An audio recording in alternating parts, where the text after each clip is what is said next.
Hello everyone, welcome to another episode at Wackerash Gaming. Today I completed the solo assault at level 71, whilst it was classified as an impossible mission.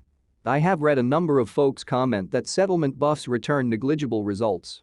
So in this video I will try to explain by showing you the first attempt I made without lethality settlement buff and the second attempt with lethality settlement buff activated. Then I will share with you the comparison between the two for you to make up your own opinion. My aircraft is still only 3 stars.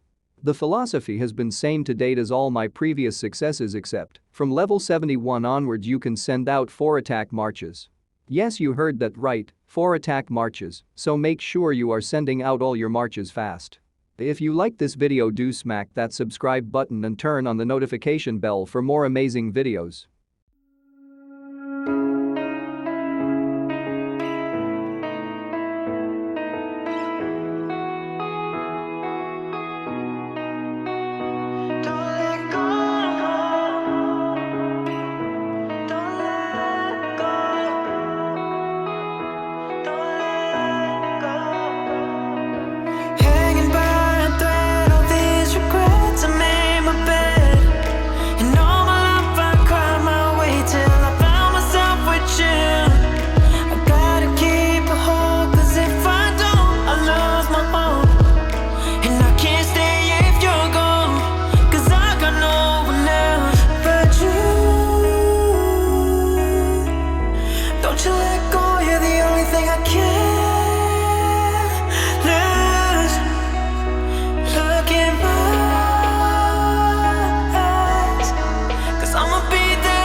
As you can see firsthand from these reports, the 12% lethality settlement buff did indeed result in higher damages per march.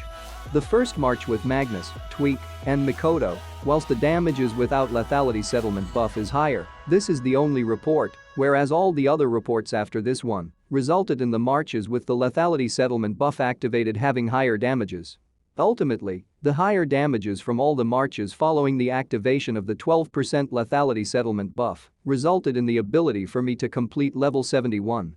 I didn't know, but now I know. The entire state will receive a joint exercise crate box if anyone in your state was to complete a Mission Impossible solo assault level. That's all folks, thanks for watching. If you liked this video, please do smack that subscribe button, leave a comment and turn on your notification bell for more amazing videos.